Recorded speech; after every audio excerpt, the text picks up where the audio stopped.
अस्सलाम guys, welcome to my YouTube channel. आज हम देखेंगे मॉडर्न फिजिक्स के टॉपिक एटॉमिक मॉडल में, जिसमें हम एटम किस तरह से फर्स्टली दरियाफ्त किया गया, उसमें कौन कौन से पार्टिकल हैं। तो सबसे पहले जे थॉमसन ने इस पर काम किया 1898 में। जे थॉमसन ने जब काम किया तो उसमें एटम में उसने दरियाफ्त किया कि एक मटीरियल जो है वो एटमों का ढेर है और उसके अंदर एटमों के अंदर इलेक्ट्रॉन जड़े हुए हैं। वो इलेक्ट्रॉन बिल्कुल ऐसे हैं जैसे कि एक फ्रूट केक के अंदर रजायन यानी कि किशमिश लगे हुए होते हैं।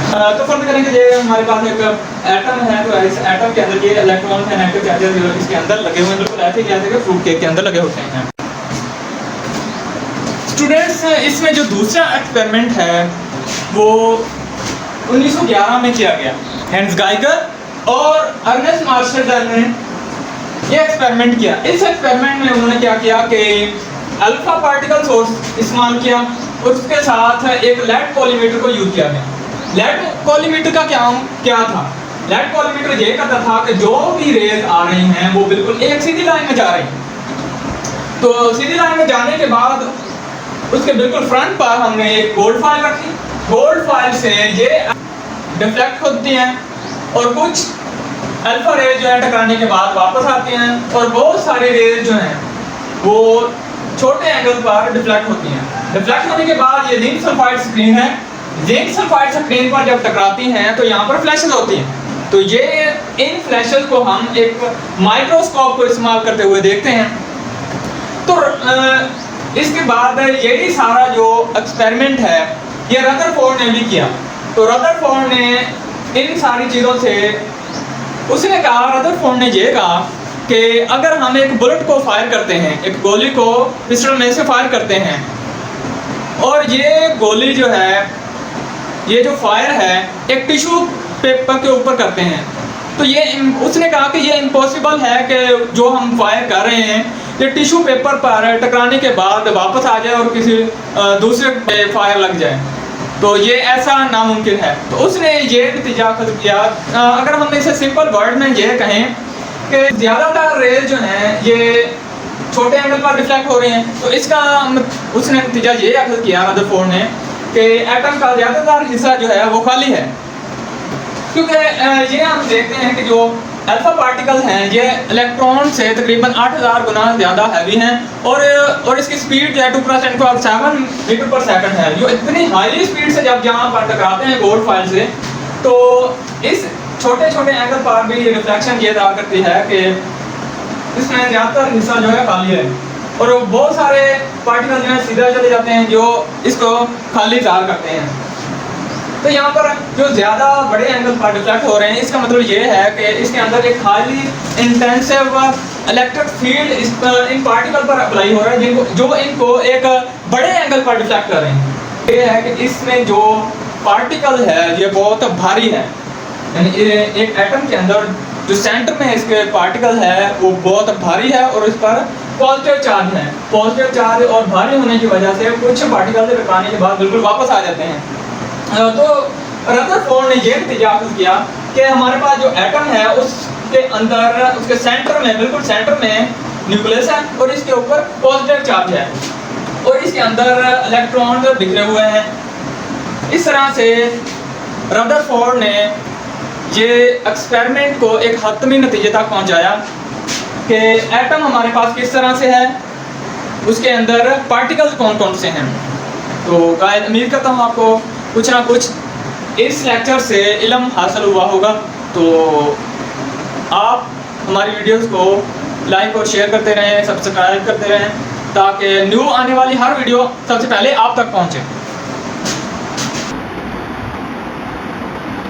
स्टूडेंट्स, इसमें हम एटॉमिक स्ट्रक्चर को इस तरह से बयान कर रहे हैं ताकि आप अपने नोट्स बनाते हैं। तो 1898 में in 1898 J Thomson had that J Thomson ने 1898 में कहा कि atoms are just positively charge lumps of matter. Atom जो है वो मादे के पॉजिटिवली चार्ज के एक ढेर हैं with electron embedded in them, जिनमें इलेक्ट्रॉन से जड़े हुए हैं। Like resigns in a fruit cake, जैसे कि एक फ्रूट केक के अंदर किशमिश लगे होते हैं। बिल्कुल यहाँ पर ये फिगर में दिखा दिया गया है कि एक हमारे पास पॉजिटिवली चार्ज मैटर है और इसमें इलेक्ट्रॉन से नेगेटिवली चार्ज लगे हुए हैं। फिर दूसरे एक्सपेरिमेंट में 1911 में हैंस गाइगर और अर्नेस्ट मार्शल ने एन अरेंज्ड उन्होंने एक अरेंजमेंट बनाई जिसमें अल्फा पार्टिकल सोर्स है, लेड कोलीमीटर है, थिन मेटालिक फॉयल और जिंक सल्फाइड यूज करके और माइक्रोस्कोप यूज की गई। उन्होंने क्या कंसिस्टेंस ऑफ अल्फा पार्टिकल, जो कि अल्फा पार्टिकल सोर्स पर मुश्तमिल है, लेड कोलीमीटर पर मुश्तमिल है, थिन मेटालिक फॉयल पर मुश्तमिल है जो कि गोल्ड फॉयल है, एंड माइक्रोस्कोप पर मुश्तमिल है। The rays move through lead collimator, rays जो है लेड कोलीमीटर से होती जाती हैं, and then through the gold foil और फिर गोल्ड फॉयल में जाती हैं, and then reach at zinc sulphide screen at different angle. तो मुख्तलिफ एंगल पर जिंक सल्फाइड स्क्रीन पर टकराती हैं। तो the microscope detects them by seeing the flashes. जो फ्लैशेस को देखते हुए हम माइक्रोस्कोप से उनकी निशानदेही करते हैं। इट वाज फाउंड दैट ये देखा गया कि most of the alpha particle reflected eight small angle. तो ज्यादातर अल्फा पार्टिकल जो है वो छोटे एंगल पर डिफ्लेक्ट होते हैं, एंड सम ऑफ देम, और उनमें से कुछ जो है were deflected at very large angle, बहुत बड़े एंगल पर डिफ्लेक्ट होते हैं, and few of them were scattered back, और उनमें से चंद ऐसे पार्टिकल जो हैं जो स्कैटर होने के बाद वापस आते हैं। As Rutherford remark that, Rutherford ने कहा कि it is impossible that if you fired a 15-inch shell at a piece of tissue paper, अगर आप टिश्यू पेपर पर एक 15 इंच की शेल को, गोले को फायर करते हैं, it came back and hit you, और ये वापस आए और आपको टकराए, तो ये इम्पॉसिबल है, ये नामुमकिन है। इन सिंपल वर्ड, सादा अल्फाज में, alpha particle are relatively heavy, almost 8000 electron masses, यानी कि इलेक्ट्रॉन के मासल से 18,000 गुना ये अल्फा पार्टिकल भारी हैं।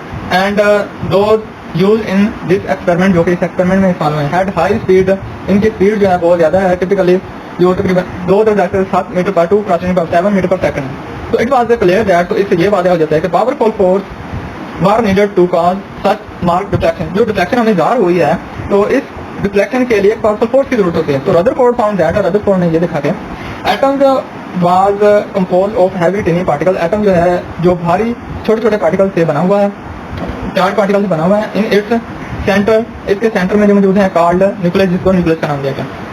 There is some distances between the nucleus and electron, तो इलेक्ट्रॉन और न्यूक्लियस के दरमियान कुछ फासले हैं। And the atom had large empty spaces, जो ये करता है कि एटम जो है ये काफी खाली जगह रखता है, और इसलिए most of the raise were going straight, ज्यादा रेज जो है वो सीधी जाती हैं क्योंकि खाली जगह है। इट मींस दैट इसका मतलब है कि some rays scattered at large angle due to intense electric field of nucleus, क्योंकि न्यूक्लियस का हाई इंटेंसिव इलेक्ट्रिक फील्ड की वजह से कुछ रेज जो है वो बड़े एंगल पर स्कैटर होते हैं, डिफ्लेक्ट होते हैं। There is no effect of electrons on alpha particle, तो अल्फा पार्टिकल पर इलेक्ट्रॉन का कोई इफेक्ट नहीं है। उसकी वजह ये थी कि इलेक्ट्रॉन बहुत ही हल्के थे और जो अल्फा पार्टिकल हैं वो बहुत भारी हैं। इट मीन दैट, इसका मतलब है कि the angle of deflection depend on the nucleus charge. तो जो डिफ्लेक्शन का जो एंगल है वो न्यूक्लियस चार्ज पर डिफ्लेक्ट होता है, जो न्यूक्लियस चार्ज है वो उस पर डिपेंड करता है जो एंगल है। तो इसी वजह से हमने ये नतीजा हासिल किया कि जो एटम के अंदर चार्ज है वो पॉजिटिव है और इसके अंदर काफ़ी खाली जगह हैं और इलेक्ट्रॉन इसके अंदर उन जगहों पर मौजूद हैं। तो जो हैवी पार्टिकल है, charge particle, positive charge particle इसके सेंटर पर मौजूद है, उसको हमने न्यूक्लियस का नाम दिया। तो इस तरह से हमने इलेक्ट्रॉन को डिटेक्ट किया।